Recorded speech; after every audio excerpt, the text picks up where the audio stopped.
ভাবে ত্রুটিমুক্ত কিনা এটা নিশ্চিত হতে হবে। অর্থাৎ পশুর বিস্তারিত অঙ্গ প্রত্যঙ্গের বর্ণনা আপনার জানা থাকা চাই। পশুটা সুস্থ আছে কিনা, বাহ্যিকভাবে সমস্ত ত্রুটিমুক্ত কিনা এটা জানতে হবে। 2 নম্বর হচ্ছে পশুর বয়স সম্পর্কে আপনার জানতে হবে, কারণ যে কোনো বয়সের পশু দিয়ে কুরবানি করা যায় না, এটার একটা নির্ধারিত বয়স সীমা দেওয়া আছে শরিয়াতে, সেটা আপনাকে মেনটেন করতে হবে। প্রথম হচ্ছে সালিমাতুল আয়ুব, সালিমাতুন মিনাল আয়ুবিজ যাহিরা, বাহ্যিক ত্রুটিমুক্ত হওয়া।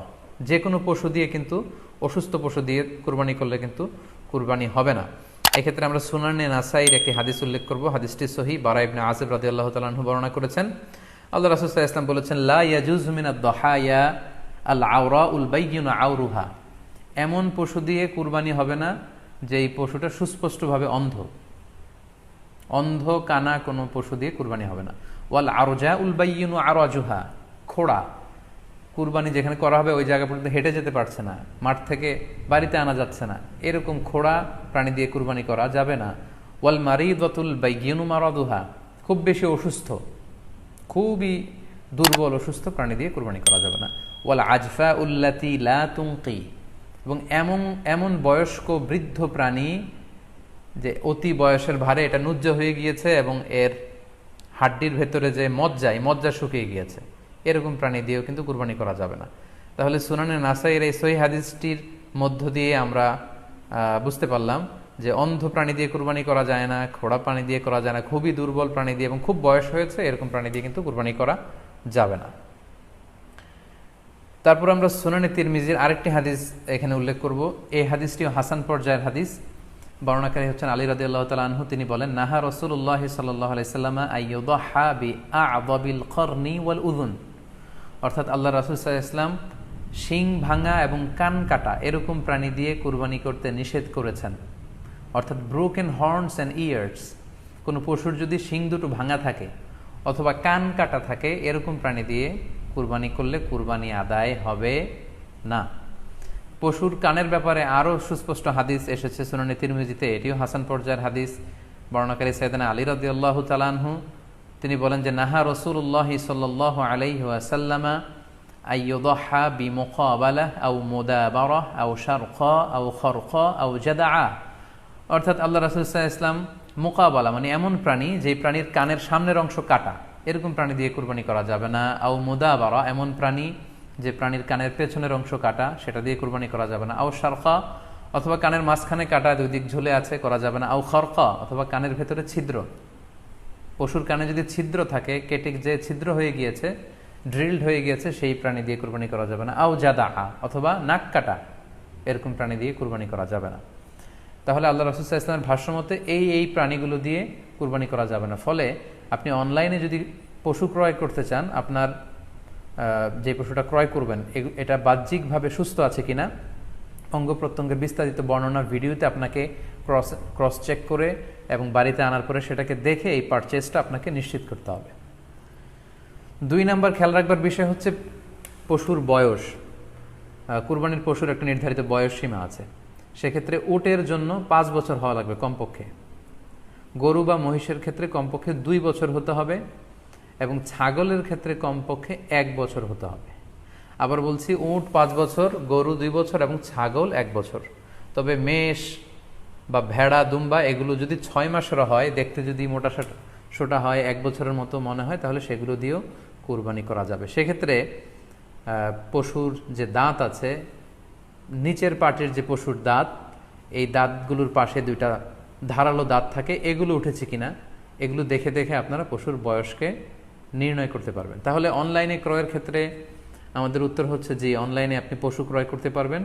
সেক্ষেত্রে আপনাকে 2টি বিষয়ে খুব খেয়াল রাখতে হবে। এক হচ্ছে পশুর অঙ্গ প্রত্যঙ্গ ঠিক আছে কিনা, বাহ্যিকভাবে সব ধরনের ত্রুটিমুক্ত কিনা। 2 নম্বর হচ্ছে পশুর বয়স। এই 2টি জিনিস যদি আপনি এনশিওর করেন, আপনি অনলাইনে পশু ক্রয় করে সেটা দিয়ে কুরবানি করলে কুরবানি হয়ে যাবে ইনশাল্লাহ, কোনো সমস্যা নেই। আরও একটি প্রশ্ন আমাদের কাছে খুব বেশি এসেছে, সেটা হচ্ছে কুরবানি কি পুরো পরিবারের পক্ষ থেকে একজন দিতে হবে নাকি সামর্থ্যবান প্রত্যেকের দিতে হবে? আই রিপিট, আমি আবার বলছি, প্রশ্নটি হচ্ছে যে অনেকে এই প্রশ্নটি করেছেন যে পুরো পরিবার থেকে একজন দিলে হয়ে যায় নাকি সামর্থ্যবান প্রত্যেকের দিতে হয়। সম্মানিত দিনী ভাই এবং বোনেরা, এটি একটি মতবিরোধপূর্ণ মাসআলা। অর্থাৎ এই মাসআলার ক্ষেত্রে স্কলারদের মধ্যে মতভেদ পাওয়া যায়। এক্ষেত্রে দুইটি মতামত।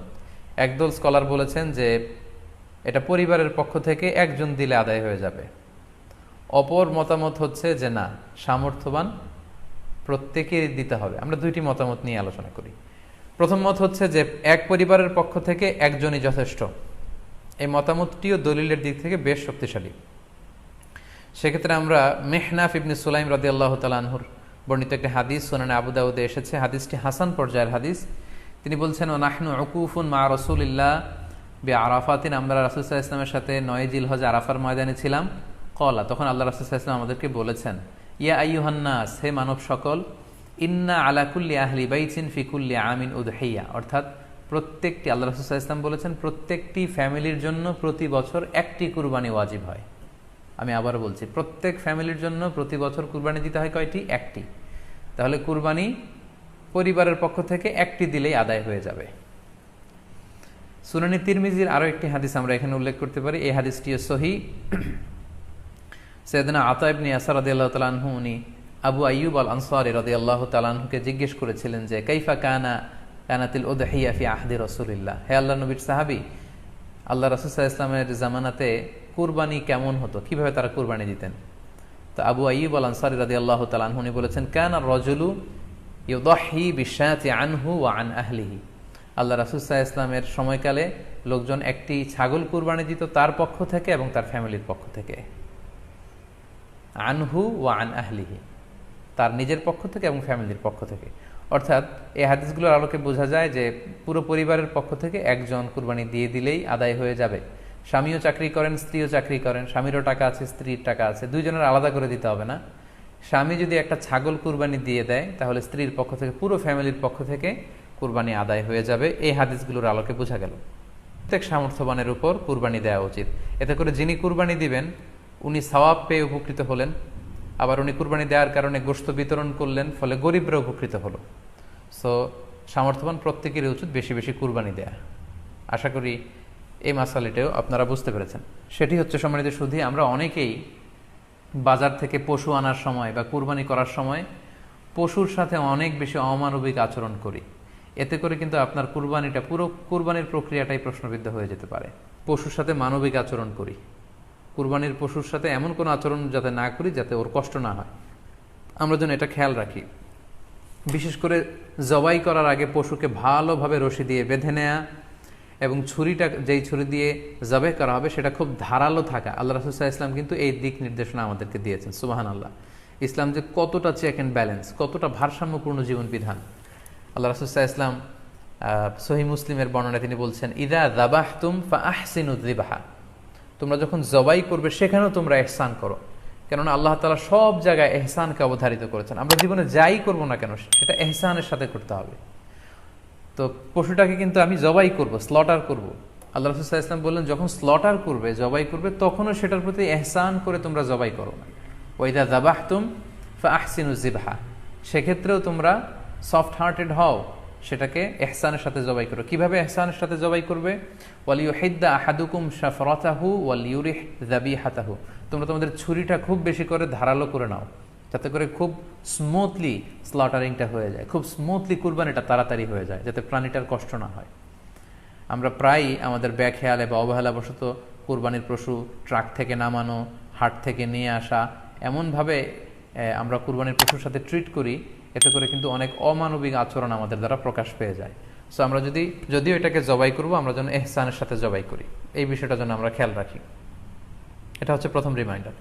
দ্বিতীয় রিমাইন্ডার হচ্ছে, আমাদের দেশে প্রায় এটা ঘটে, জবাই করার পরে অনেক কসাইরা তাড়াতাড়ি এই পশুটার দেহ থেকে প্রাণ বের হয়ে যাওয়ার জন্য ছোট ছুরি দিয়ে জবাই করা প্রাণীটার গলার মধ্যে খোঁচা মারতে থাকে, গলায় বারবার খোঁচা মারতে থাকে। এটা কিন্তু ঠিক না।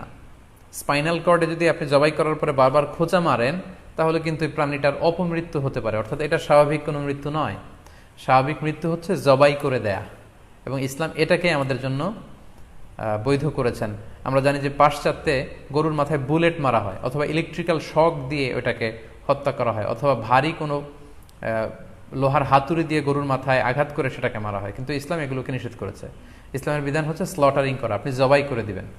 সেক্ষেত্রে আমার মনে হয় 10 থেকে 15 মিনিট যদি আমরা একটু ওয়েট করি, গরুর দেহ থেকে সবগুলো রক্ত কিন্তু বের হয়ে যাবে, ফলে এটার গোশতটা উপাদেয় হবে আমাদের জন্য।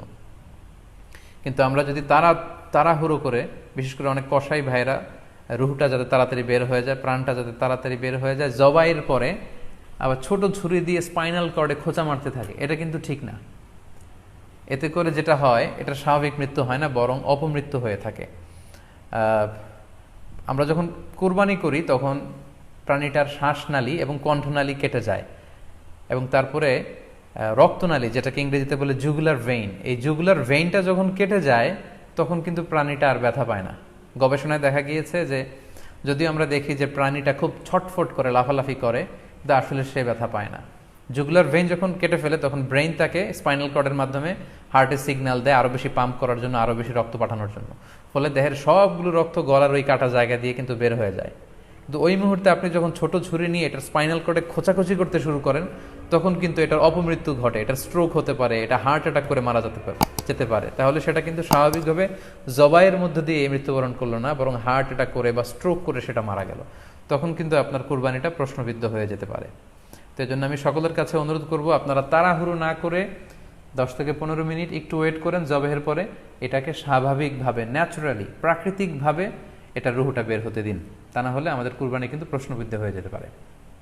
3 নম্বর রিমাইন্ডার হচ্ছে, আমাদের বাংলাদেশের অনেক জেলায় আমরা হিন্দু মুসলমান একসাথে থাকি।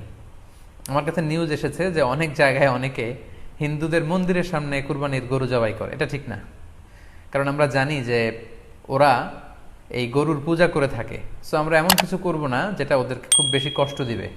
4 নম্বর পয়েন্ট হচ্ছে যে জবাইয়ের স্থান এবং বর্জ্য কুরবানির পরে এটাকে নিজ দায়িত্বে পরিচ্ছন্ন করুন। আই রিপিট, আমি আবারও বলছি, যেখানে আপনি কুরবানি করলেন সেটাকে, এবং এই যে বর্জ্য ময়লা, এটা নিজ দায়িত্বে আপনি ক্লিন করুন। সিটি কর্পোরেশনের ভাইয়েরা সরকারি তত্ত্বাবধানে সারা বাংলাদেশের এই সব বর্জ্য আসলে পরিষ্কার করা সম্ভব না। জরিপে এসেছে যে 50 লক্ষ গরু জবাই করা হয় প্রত্যেকটা কুরবানির ঈদে।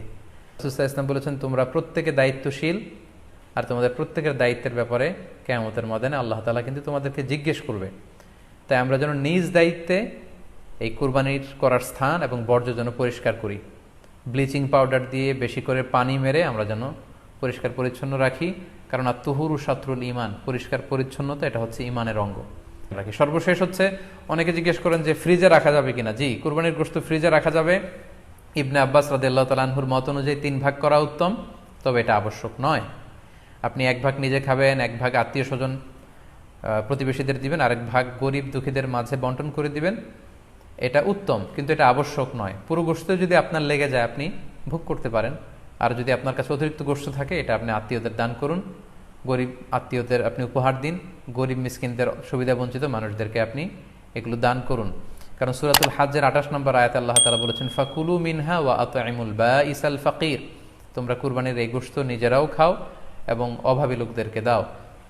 এবং সহিহ বুখারীতে আল্লাহ রাসূল সাল্লাল্লাহু আলাইহি ওয়াসাল্লামের একটি বর্ণনা, আল্লাহ রাসূল সাল্লাল্লাহু আলাইহি ওয়াসাল্লাম বলেছেন, কুলু ওয়া আত'ইমু ওয়াদাখিরু, অর্থাৎ কুরবানির গোশত তোমরা খাও, ওয়া আত'ইমু মানে অন্যদের খাওয়াও, ওয়াদাখিরু এবং তোমরা এটাকে প্রিজার্ভ করে রাখো বা জমা করেও রাখতে পারো। অর্থাৎ আপনি চাইলে ফ্রিজে রাখতে পারবেন, আপনি পরবর্তীতে খেতে চাচ্ছেন আপনি রাখতে পারবেন ইনশাআল্লাহ। সো উত্তম হচ্ছে 3 ভাগ করে 1 ভাগ নিজে খাওয়া, 1 ভাগ আত্মীয় স্বজনদের প্রতিবেশীদের দেয়া, এবং 1 ভাগ অভাবী সুবিধা বঞ্চিত গরিব মিসকিনদের মাঝে বন্টন করে দেয়া। এবং অবশ্যই অবশ্যই যাদের সামর্থ্য আছে আপনারা বেশি বেশি কুরবানি করুন, এবং এই কুরবানির মধ্য দিয়ে আমরা অনেক অনেক প্রান্তিক জনগোষ্ঠী, সুবিধা বঞ্চিত মানুষ, তাদের কাছে আমাদের সহায়তাগুলো পৌঁছে দিতে পারবো।